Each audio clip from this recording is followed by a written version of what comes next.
She shouldn't be looking at him. Not here. Not now. Not when the king's eyes could cut through walls. But when the Luna Queen's gaze finds the betas across the crowded hall, it doesn't send him away. It pulls him closer. The air hums, danger and desire tangled in the same breath. He looks back, just once. And that's how the story begins. Not with war or prophecy, but with a glance no one was meant to see. In this kingdom, love is treason, and the punishment for treason is never quick. If you think you've seen forbidden love before, stay, because this one burns slow, and it burns deep. And before the moon finds out, like the video, subscribe, and remember where you heard this story first. The night breathes differently under a blood moon. The air tastes of iron and smoke, heavy with the scent of wolves bowing to power. Every heartbeat in the courtyard belongs to the king, except hers. Arya stands in white silk that doesn't belong to her, the fabric trembling against her skin as the drums call her name. They call it a blessing, a union chosen by fate. But fate feels a lot like a cage when the lock snaps shut around your throat. The Alpha King steps forward, all command and quiet cruelty. His hand rises, gold and crimson glinting under the moonlight. When his claw cuts a thin line over her collarbone, the crowd howls. The mark burns, bright, searing, final. She doesn't cry out. She only stares past him, to the shadows at the edge of the dais. That's where he stands. Luca, the king's beta. Silent, watching, every muscle tight as though he feels the blade instead of her. For years, he's been the ghost behind the throne, the man who moves kingdoms with a single word. But now his breath falters, and the world tilts. Arya shouldn't see him. She shouldn't notice the way the torchlight finds the scar across his jaw, or how his eyes, gray as storm clouds, refuse to look away. Yet she does. Just once. Long enough for something unspoken to spark between them, raw and reckless. The crowd roars again. The ceremony is complete. The king turns, satisfied, claiming his victory before the gods. But Arya hears it then, a sound no one else can hear. A second heartbeat, low, steady, too close. Not the king's, Luca's. It shouldn't be possible. And yet it echoes inside her, pulsing beneath the burn of the mark, threading through her veins like a secret she was never meant to know. The king lifts her hand in triumph. The people kneel. And in the space between their cheers, Arya's heart whispers the one truth that could ruin them all. The bond she feels doesn't belong to the man who marked her. Daylight never softens the palace. It only hides its cruelty behind glass and gold. Outside the court's marble walls, the city hums with another rhythm. Engines, steel, the scent of money. That's Luca's world. By day he builds empires, corporations bound to the king's name but ruled by his own hands. Numbers obey him. Men fear him. Yet when night falls, he returns to the throne he can never sit upon, silent as a shadow, bound by loyalty that feels more like a leash. Arya sees him for the first time beyond the royal corridors, across a crowded gala meant to parade the king's wealth. He moves through the room like he owns it, suit sharp, voice calm, every gesture a command wrapped in charm. People part for him, but his gaze keeps finding her. Each glance is brief, measured, forbidden, yet heavy enough to make her pulse stumble. The king stands beside her, all arrogance and applause, basking in his guest's devotion. Arya smiles when required, nods when spoken to, pretending she doesn't feel Luca's eyes tracing the edges of her silence. But when she turns toward the balcony, the world shifts. A tremor runs through the floor. One of the towering chandeliers creaks, its chain snapping with a single metallic scream. For a breathless second, time stops. Then Luca moves. He's faster than the guards, faster than reason. One arm wraps around her waist, pulling her clear as glass, and fire crash behind them. The hall erupts in chaos. The king roars for order, But Arya can only hear the sound of Luca's heartbeat pressed against her back. Steady, relentless, far too familiar. When he finally releases her, the space between them feels alive. Neither speaks. They don't need to. The mark beneath her collarbone burns faintly, as if remembering him. The king's footsteps cut through the noise. He takes in the shattered crystal, the frightened crowd, the beta standing too close to his queen. His hand lands on Luca's shoulder, a gesture meant for gratitude, laced with warning. "You're watching my queen too closely, beta." Luca bows, expression unreadable. Arya lowers her eyes, hiding the truth blazing behind them. Because in that single heartbeat beneath the falling light, she'd felt something she was never meant to feel again. The pulse that doesn't belong to the king. The palace never truly sleeps. It only pretends. When the torches burn low and the guards trade shifts, that's when the walls start whispering. Arya has learned to listen. Every sound matters now. The creak of the marble stairs, the rustle of armor in the courtyard, the distant hum of engines from the beta's tower beyond the gates. Somewhere inside that hum is him.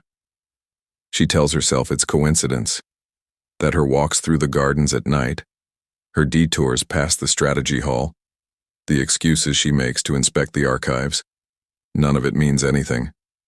But lies sound thinner in moonlight. Tonight, the corridors glow silver. She turns a corner and stops. He's there. Luca, reviewing maps beneath a hanging lamp, sleeves rolled back, the scent of iron and ink wrapping the room. For a moment, neither speaks. The silence between them feels alive, like it's breathing for both of them. "You shouldn't be here," he says quietly. "I know." Her answer is barely a whisper, but it lands like thunder. He moves to step past her, to keep the distance safe, loyal, predictable. But she reaches out, only to brush his arm, a touch so light it could be mistaken for accident. It isn't. Something inside him cracks. For weeks he's watched her, guarded her, saved her, and now every rule he's ever obeyed feels paper thin. The air changes. Even the moon seems to hold its breath. He shouldn't look at her, but he does. And she looks back steady, defiant, afraid of nothing except how much she wants this moment to never end. When he finally speaks, his voice is rougher than the wind through the open window. "If anyone sees, they won't." She steps closer. The space between them folds. The world narrows to the sound of two hearts. The faint hum of power pulsing beneath the mark on her skin. The scent of rain waiting to fall. It isn't a kiss meant to happen. It's a collision, brief, fierce, filled with everything they're not allowed to feel. When they pull apart, the air feels charged enough to burn. Then the silence shatters. From the distance, a low growl ripples through the night. Deep, animal, unmistakable. The king's wolf has scented something wrong. Luca freezes. Arya's pulse races. The mark beneath her collarbone throbs like it remembers what she's done. He turns toward the window, listening, every muscle coiled. "It knows," she breathes. He nods once, eyes dark with a truth neither can change. The moonlight flickers, and the sound comes again. Closer this time. The king's wolf is awake. The growl faded before reaching the palace gates, but it didn't leave her mind. For 3 nights Arya woke to the echo of it, certain the king's wolf was still hunting the scent it couldn't name. Since that night in the archive, she and Luca had mastered the art of distance, standing across crowded halls, passing in corridors without a glance. But distance is fragile when two hearts share the same secret pulse. Soon the small accidents returned. A hand brushing over a scroll, a breath shared too close when speaking in the council chamber. Each moment stitched another thread into the web tightening around them. One evening the court gathered for a banquet. Gold, laughter, and wine, noise loud enough to hide anything. While the king held the room in conversation, Arya slipped toward the garden balcony. Luca was already there, waiting. He said nothing at first, only reached into his coat and held out a thin chain of silver. simple, unremarkable, glowing faintly under the moon. "It's coated in wolfsbane," he murmured. "Masks a scent. Yours." She stared at it. "How long have you been planning this?" "Since the night the chandelier fell."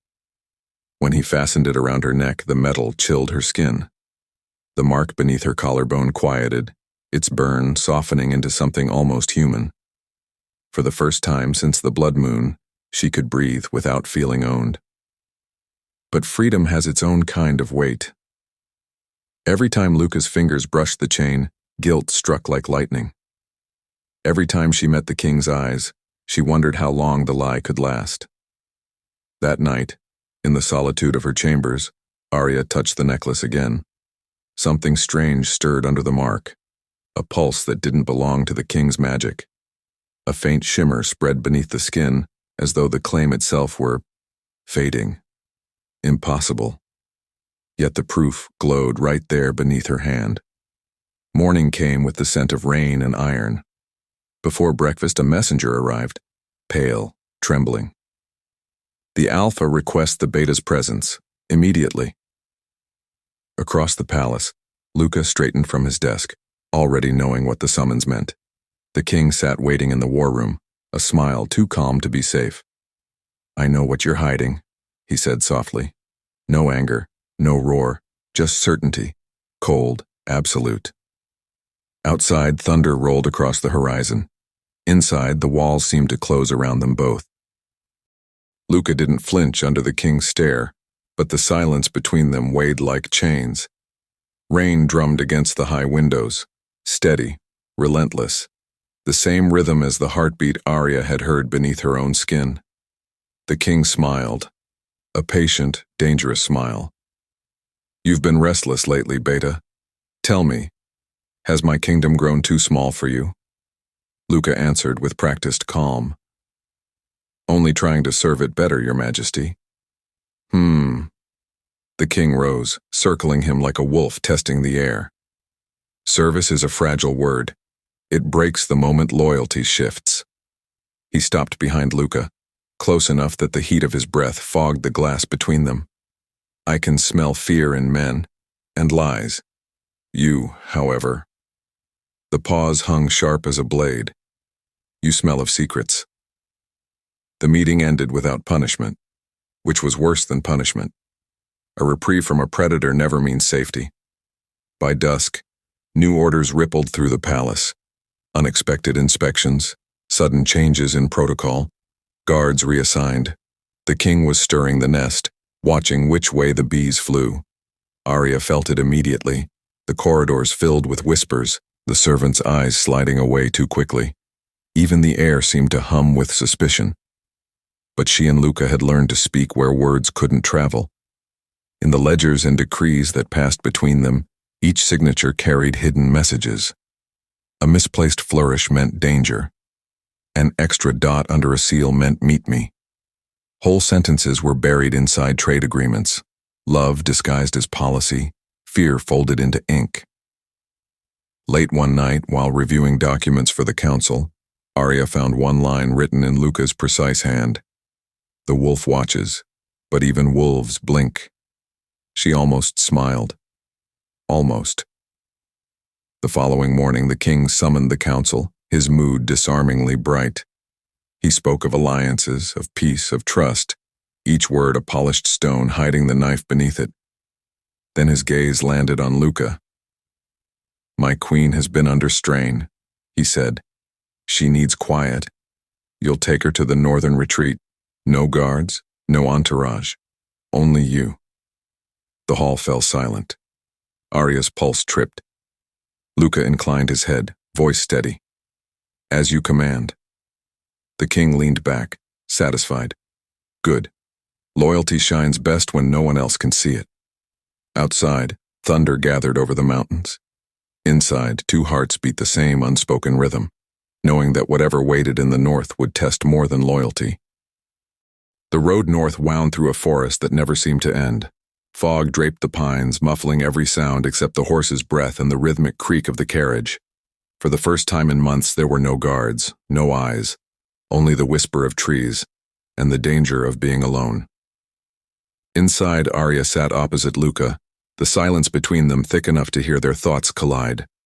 The king's orders had sounded like mercy, but mercy from a man who never forgets is only another kind of trap. Hours passed. The world grew colder, smaller, until at last the forest opened to a clearing, and a single cabin crouched beside a half-frozen lake. Smoke curled from its chimney. The isolation felt deliberate. They unpacked in silence. Every motion, unlacing a cloak, lighting a fire, echoed louder than words. When the flames caught, the room filled with uneven light, gold against shadow. It painted her face in a way Luca had never allowed himself to see.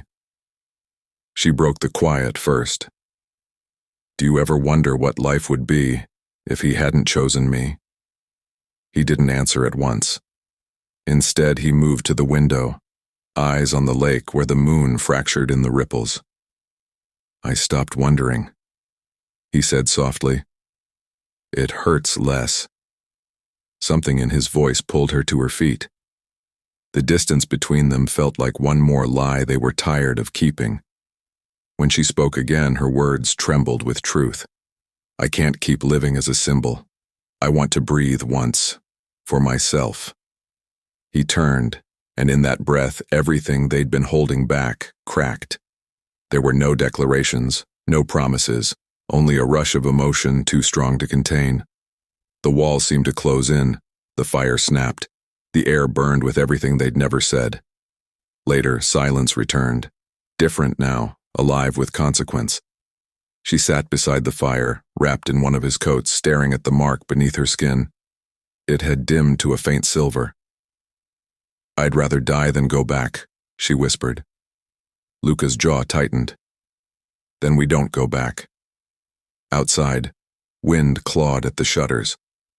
Somewhere in the storm, a distant howl rose, a sound neither of them wanted to recognize. A knock followed.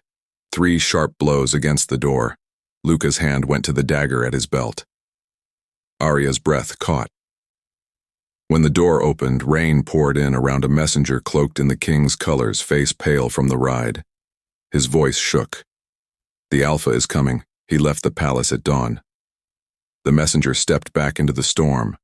The door slammed. Only the fire remained, throwing restless shadows over 2 hearts that had finally stopped pretending. The storm reached the cabin before the king did. Wind tore through the trees, scattering ash from the hearth across the floorboards. Luca checked his blade again, though both of them knew steel meant little against an Alpha's rage. Hoofbeats broke through the thunder. Then silence. When the door opened, the king filled the room like a shadow given form. Wet cloak, unreadable eyes, calm that promised violence. No guards, no court, only power. His gaze swept the cabin, lingering on the scattered logs, the faint trace of 2 heartbeats pulsing too close together. He smiled, slow and cruel. "I thought you'd run farther." Arya stood frozen. Luca moved to shield her, but the king raised a hand. "Don't insult me, Beta. I can smell her on you." The air cracked. For a heartbeat, no one breathed. Then Luca stepped forward, voice steady. "You made her a symbol, not a queen. You chained her to power she never wanted." The king's eyes glinted like polished stone. "And you thought you could unchain her?" The words struck harder than fists. The king drew a blade from his belt, a ceremonial dagger etched with runes that shimmered red under the lightning. He turned the edge against his own palm, letting blood drip onto the floor. "By the oath of the first moon," he said, voice cold enough to freeze the fire. "If she betrays me again, she dies. If you stand between us again, I end you both." The blood hissed as it hit the wood. The mark on Arya's skin flared, silver bleeding into crimson. She gasped. Luca caught her before she fell. The king watched, expression unreadable. "Loyalty is a simple thing," he said, and left them to the echo of the storm. Hours passed before Arya stirred. The burn on her skin had dulled, but something else had changed. a faint second rhythm beneath her heartbeat, light as a whisper, steady as dawn. She pressed a trembling hand to her stomach. The realization hit like lightning through glass. Whatever she carried now was neither the king's mark nor Luca's rebellion. It was both. And if either man discovered it, the throne itself would bleed. Days blurred into shadows. The king returned to the palace with a new silence, the kind that bends people to their knees without a single command. The court spoke in whispers now, as if the walls themselves had teeth. Arya moved carefully through the corridors, hiding more than fear. The sickness came in waves, faint tremors beneath her ribs, the pulse that didn't belong to her. Each morning she hid it behind silks and ceremony, every smile a lie woven from terror. Luca noticed first, of course, he always noticed. When she faltered during a council session, he was there before anyone could react, steadying her with a hand that lingered a second too long. She met his eyes, just once, and he understood. He didn't speak. He only nodded, a silent vow buried beneath duty. That night, Luca summoned his most trusted allies, 3 men bound by loyalty to him, not the crown. Around the map-strewn table in his private office, they spoke in low tones while the city slept. "The king's losing control," one whispered. Luca's jaw tightened. "He's losing more than that. His wolf's scent is unstable. If he snaps, none of us will survive the purge." "And the queen?" another asked. Luca's gaze flicked to the window where the moon hung thin and pale. "She's the reason we move at all. This isn't about the throne. It's about keeping her alive." Outside the chamber, unseen, a servant lingered too long in the corridor, pretending to tend the lamps. His ears caught only fragments, enough to twist meaning into treason. While plans took shape in the shadows, the king himself was unraveling. The mark on Arya's skin had dulled beyond recognition, and he could feel it, like a thread slipping loose from his control. He'd wake at night to the sound of his own growl, his reflection in the mirror shifting, gold bleeding into crimson in his eyes. The wolf inside him was no longer obeying. Rumors spread faster than truth. Some said the queen had brought a curse from the blood moon. Others said the beta was whispering rebellion. The palace became a maze of half-heard confessions and quickened footsteps. One evening, Arya found Luca waiting in the garden, their secret refuge of moonlight and ruin. She wanted to tell him everything, but the words froze at her lips. If he knew, he'd stop hiding. He'd burn the world down to protect her. She chose silence, but silence couldn't stop fate. A shadow crouched in the ivy nearby, still as stone, listening. Through the leaves came Luca's voice, low, desperate, meant only for her. "She's mine," he whispered. It wasn't defiance. It was confession. The spy's breath caught. He slipped away into the dark, heart pounding with the story that would reach the king before dawn. The world held its breath. Arya stood between them. The throne room split by silence. King on one side, Beta on the other. The scent of blood and smoke coiling through the air. No one moved. Even the torches seemed afraid to flicker. Then the king's rage snapped. Marble cracked beneath his boots as the wolf inside him broke free, eyes burning red, claws tearing at the gold floor. He lunged. Luca met him halfway. Steel clashed against claw, fury against fate. Every blow shook the palace walls, every snarl echoed through the shattered city beyond. Servants fled, the court scattered. Outside, the pack tore itself apart. Brother against brother, law against love. Arya watched the man who had claimed her and the man who had saved her collide like storms. The mark on her skin flared white-hot, power surging through veins that had never been hers alone. The king had branded her with his strength. Now that strength answered to her. When Luca fell to one knee, breath ragged, she stepped forward. The king raised his hand for the final strike. And she caught it. Light exploded between them. For an instant she saw everything. The night of the claim, the blood moon, the moment her heart had chosen another path. The mark twisted, reversing its bond.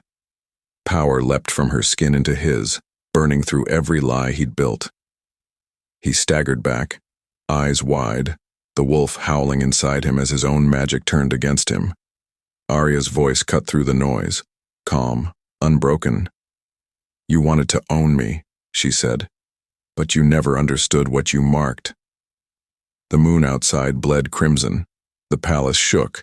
Fire crawled up the banners. With one final roar, the king fell, his crown rolling into the dust. When silence returned, it was heavy with ash and endings. The city still burned, but the howling had stopped. Luca reached for her, then hesitated, seeing the glow fade from her skin. She looked down at the broken crown at her feet, then out through the shattered doors to the rising dawn. Her voice was barely more than breath, but it carried through the ruins. "He claimed my body, but my heart was never his to own." The wind caught the words and carried them across the dying embers of the kingdom, a whisper of rebellion that would outlive every crown. The blood moon sank, and for the first time, the Queen of Nothing was finally free.